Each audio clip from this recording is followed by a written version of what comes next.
Hello and welcome back to the Ironman. So the very first thing I'm doing is getting 61 woodcutting, which is the requirement for Dragon Hatchet. I'm not going to be going and killing some DKs quite yet, but it's cool that we can do that now in the near future whenever we get the stats and or the confidence. Another great benefit of leveling up our magic is I can use High Alch now. I just High Alched all these drops in my bank that I've been saving. I went from a little bit under 100k cash to 460k cash. We have a way to make money without doing quests now. Coming in with 60 smithing here. It was about time to get some new tools as I have passed 60 mining a while ago, have 60 woodcutting already, and we're coming up on needing a new matic in archaeology. We're starting to get into the tiers of metals that are all new and I'm not familiar with. It looks like what comes after rune now is auric alchem. I should probably bring this up before we go any further. I just learned that there is no auric alchem hatchet. There is a pickaxe, there is a matic. And also your weapon options and your armor options are a lot more limited. So I've been doing a lot of archaeology lately, but one sticking point is up to this point I haven't been able to get any dragonstones, and I need a bunch of dragonstones to repair some of the artifacts that I am excavating. And I just found out that you can actually buy one dragonstone per day right here at the gem stall in Acronia. So we have a source of dragonstones now, and 10k it's not nothing, but I think it's worth it. I think it's barely been 24 hours since I put the rabbits back in the pen and unlocked the ability for them to breed in their main pen. And, well, they had 4 babies. They're breeding like rabbits. Just finished up the last kill of the Slayer task, and that was only 75 points, which is a bit less than I thought we were going to get from Cheldar. And that's true, it is less than you would normally get. However, I just looked it up. The amount of Slayer points that you get is halved until you complete the quest Smoking Kills. So I probably should do that one at least before we hit 100 tasks in a row because we don't want to neuter our next point bonus. I just wanted to show off our Slayer point progress really quick. I'm up to 180 roughly, which isn't enough to buy any of the useful upgrades necessarily. I'll probably want to hold off before buying anything. The first upgrade you usually want to get is either Slayer Helm or Broad Arrows and Bolts.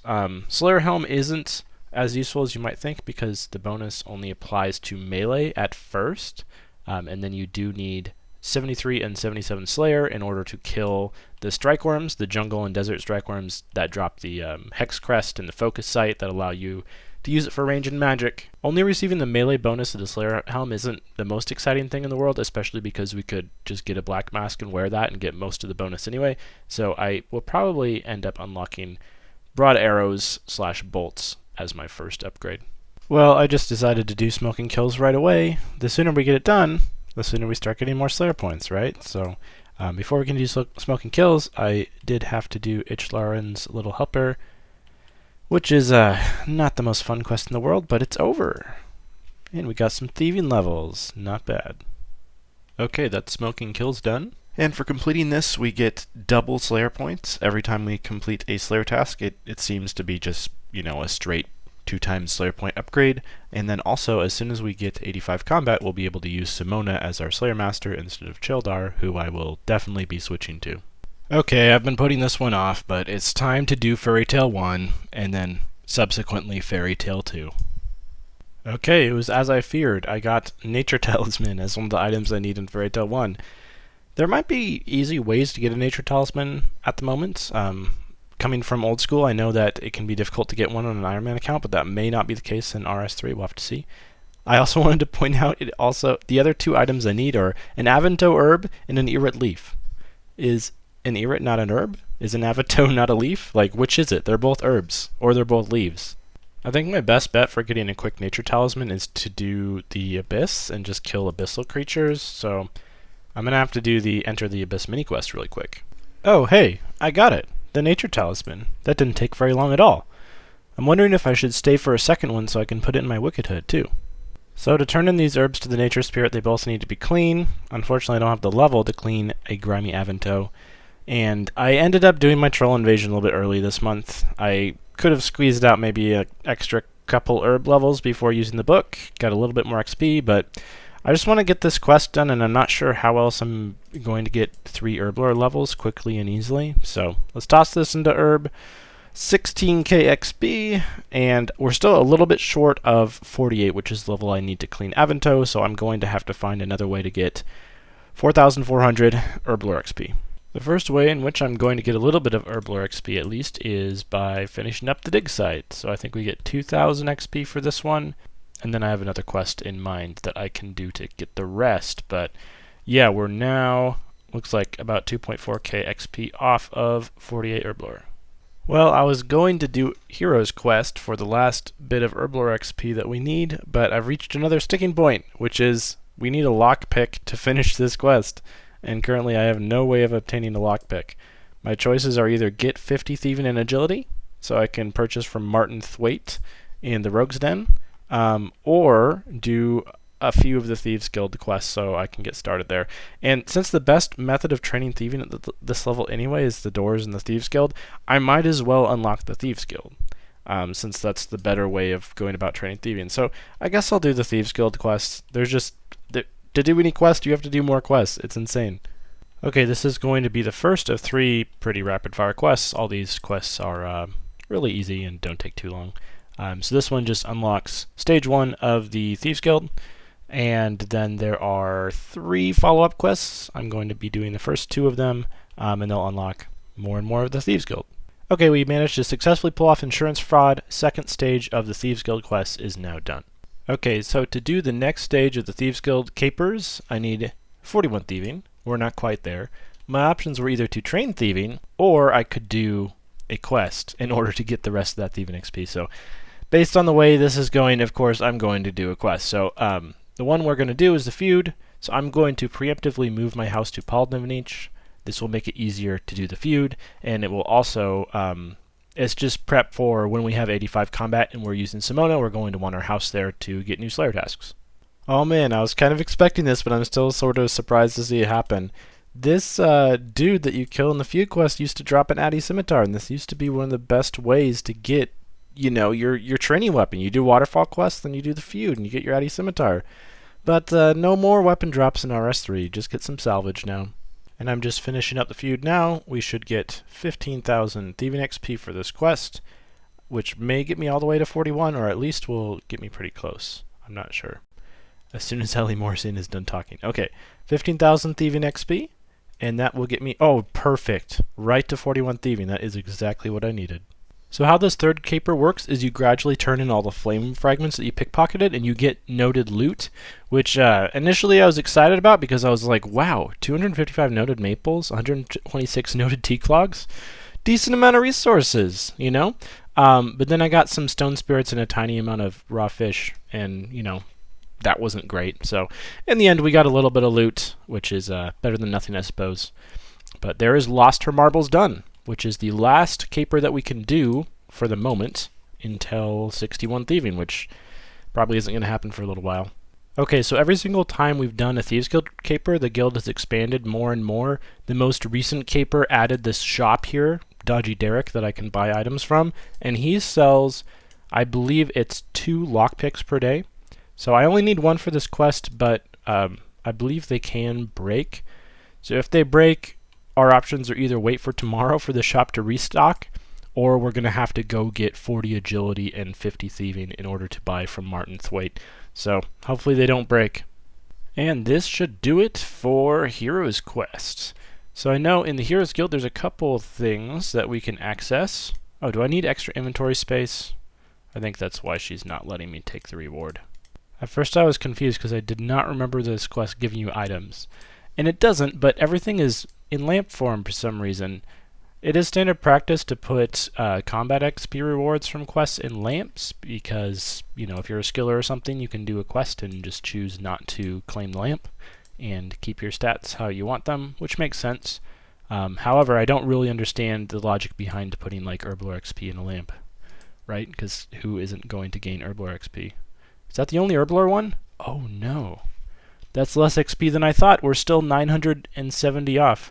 Awkward. I guess this means 1 more quest. Yeah, the reason why the XP lamps was less than it used to be, and the amount of XP that is listed on the wiki, I think is there's some sort of scaling. I must not have had a high enough level to get the full amount of Herblore XP. Anyway, here in the Heroes Guild, we can buy Dragon Battle Axes and Dragon Maces. They do have special attacks. I think the Dragon Battle Axe one just boosts your strength, so that might be a decent one to get in the future, but right now we do not have enough coin to pick ourselves up a Dragon Battle Axe. The last quest I decided to do for some Herblore XP is Shades of Morton, which does actually give as much Herblore XP as I was expecting to get this time, so that should be 48. Okay, we are finally back to closing the loop. This is the quest that we originally wanted to go on before I started doing all these other quests to get requirements done and stuff. So I think if I use these secateurs on the Fairy Godfather, we are going to finish up Fairy Tale Part 1. And then I can just do the normal thing that everyone does, where you start off Fairy Tale Part 2, but you don't finish it, because I don't have the requirements yet. You just do enough of it to unlock fairy rings. Oh no! Disaster! I didn't realize this, but with the new, dialogue box that pops up when you do a quest, you actually have to meet the requirements before you can start a quest. So we can't start Fairy Tale Part 2 without 57 Herblore. Which means that, no fairy ring access. That's a huge bummer. The reason why I was doing all these quests was to get access to fairy rings, ultimately, but it looks like we're going to have to wait a little bit longer, or find a way to grind some Herblore. I've started to get a little bit more consistent with trying to do Nemi Forest every day. I went through a long stretch where I just kept forgetting or neglected to do it. But it's paying off because we just hit level 50 prayer. Okay, pretty important Slayer level coming in here. 58 unlocks Cave Horrors. And I'm thinking that's probably a pretty good direction for us to head soon, because getting that Black Mask is going to be important for Slayer. It will enable us to get a Slayer Helm sooner rather than later, and also just make Melee Slayer more effective. So I do have a few quests to do before we can start killing Cave Horrors, but that's a good short-term goal to start working on soon. I'm back to doing some Dungeoneering, and I just recently hit 64 Magic, which is an important level for Dungeoneering, because that's the level you can teleport to the group Gatestone. So I think I'm going to take a slight break and go get 54 RC, so we can make ourselves some Law Runes and use that teleport. I almost missed the level up, but there's 54 Rune Crafting. So we can now create Law Runes, which is going to be super nice for Dungeoneering, and Jumpers is a pretty awesome node to be able to unlock in RuneSpan as well. I just got a really important drop, I think, in Dungeoneering. Empowered Earth Staff. The only annoying thing is it doesn't have unlimited runes like the regular staffs do, but it's a tier 60, so we'll try it out for a bit and see how annoying it is having to craft runes for yourself every floor. Okay, just finished up a medium floor. I've been doing more and more of these medium floors, at least for my last 3 or 4 floors. I'm going to use a wild card because I got most of it open, at least. I'm just missing a couple doors. So this should be a fat XP drop. And, oh yeah, there's 70 Dungeoneering. And so if I can get to 71 Dungeoneering before I finish this floor, 50,000 XP, it's not looking likely. But if I get to 71, that's a cult floor, so we're really close. Okay, into the wilderness we go again. I'm jumping into the Chaos Tunnels for the first time ever. I brought lost food, I brought armor, I brought an anti-dragon shield. We shouldn't die to anything unexpected. And the reason why I'm running through the Chaos Tunnels is I decided I really want to hit 71 DG, and I really want to do one more floor in my progression before resetting. So to do that, I'm exploring all the resource dungeons and getting the XP from them. I've done all the other ones already, and this final one is about 10k XP, so that's going to push me to the point where I only need 22,000 Dungeoneering XP for the level, and one more medium floor will do that. It was hard to find because it was so dark, but here is the level 70 resource dungeon in the Chaos Tunnels, and it's just some more Black Demons. I actually used to do my Black Demon Slayer tasks here in this resource dungeon a long time ago. So it should be evident that I've been doing a lot of Dungeoneering this episode, and that has resulted in 73. We just hit 73 Dungeoneering a couple of floors ago. So what has all that resulted in? You'd hope this is all leading somewhere, right? Well, ultimately it's resulted in me wanting to buy the Charming Imp, which I've already bought, and the reason why it's already in my inventory is because I thought I was recording, and it turns out I wasn't, and I purchased the Charming Imp. But there it is. I promised that we saved up the 100,000 Dungeoneering tokens, and we purchased the Charming Imp. So this should be a really big upgrade for Slayer. Okay, to finish up this episode, it's time to embark on a multi-step quest line to unlock one of the biggest unlocks for Ironman, honestly. We definitely could have unlocked it already at this point, but let's get started anyway. First step is doing the Skippy and the Mogres. It's not even a mini quest anymore. It's been demoted to a lore activity, whatever that means. Okay, I got that done, and step 2 is to kill some Mogres and try to get a raw shark drop.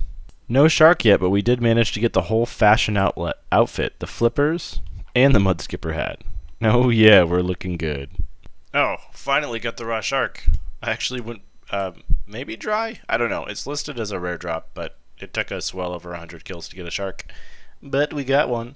Step 2, or 3, whatever step we're on, is Frenetic Trials. This is what I needed the raw shark for. So I finished up that one. I may get a level from these lamps, but I'm not sure. Let's use them all. Okay, all the lamps have been applied, and we got a strength level and a thieving level. And that's it. Okay, here it is. The quest that I was aiming to do, or at least the first out of the 2 of them, Throne of Miscellanea. So now we have unlocked Managing Miscellanea, which is going to be instrumental in collecting maple logs, both to train fletching, and I'll need to build up quite a store of them that we will need in the future for collecting parts for invention. We just finished up the follow-up quest, Royal Trouble, so now we can assign more workers in Miscellanea, and we can get some hardwood, which I'm going to want to assign workers to, because we'll need teak and mahogany logs in the long term. And also, can't hate the agility XP that you get from this quest either. So we're going to need some more cash because 170k is just not really going to cut it for very long. Doing my kingdom, I think you use like 70k a day, but thankfully doing those last couple of quests got me over the 125 quest point barrier. So now we have a tier 2 dice. I'm going to roll it, and I believe that's 500k cash. So this will at least last me for, I don't know, a week, almost a week. Give me some time to either do some more Slayer requests to maintain the Miscellanea coffers. So this is the kingdom distribution I want to start with. I'm going full on wood, and that's because we really need the maple logs. They'll be great for both fire making as well as fletching, and we'll need a lot of maple shield bows for invention, because unfortunately you need a lot of simple components, and this is by far the easiest way to get them. And for now I'm going to do mahogany. It is more GP efficient to do teak logs. I'm in no rush to level up construction, and when we eventually get to the point where we want to do it, I just want to get it over with as fast as possible. So I'm going to start building up a collection of mahogany logs for now. From everything I've read online, it doesn't seem really worth it to do herbs, just because when you unlock Vyres, it becomes really easy and AFKable to get herblore XP, so you don't necessarily need to worry about rushing it. Okay, that is going to be all for this episode. Thank all of you so much for watching. The next thing I'm going to be working on is, well, really continuing to progress Slayer, trying to get those combat stats up. I'm still in the 50s with my melee. I haven't hit 60 yet with ranged. Our magic is looking okay, but the other stats are lagging behind somewhat, so I really do need to get those up. And then also, as we unlock more and more Slayer tasks and better creatures to fight, it'll become a lot easier to make money, which we will need in the future for things like kingdom upkeep. And then there's also going to be other uses for GP too. But I have a pretty large, I don't want to say long-term, but medium-term goal in mind. But in order to complete that goal, we're going to need 75s in our combat stats. So that obviously gives a big hint as to what it is, but we're going to need to do a lot of combat training before we're ready for that point. So that means lots and lots of Slayer. Thankfully, as you level up and get to a higher point, it becomes pretty fast. Like a lot of these tasks, even jellies, which are probably one of the worst Slayer tasks I can do at the moment, they're not terrible Slayer XP. You know, it just takes grinding and it takes getting it done. So that is what I will be doing, and you can expect to see in the near future. But until then, thank you for watching again, and I will see you next time. Bye.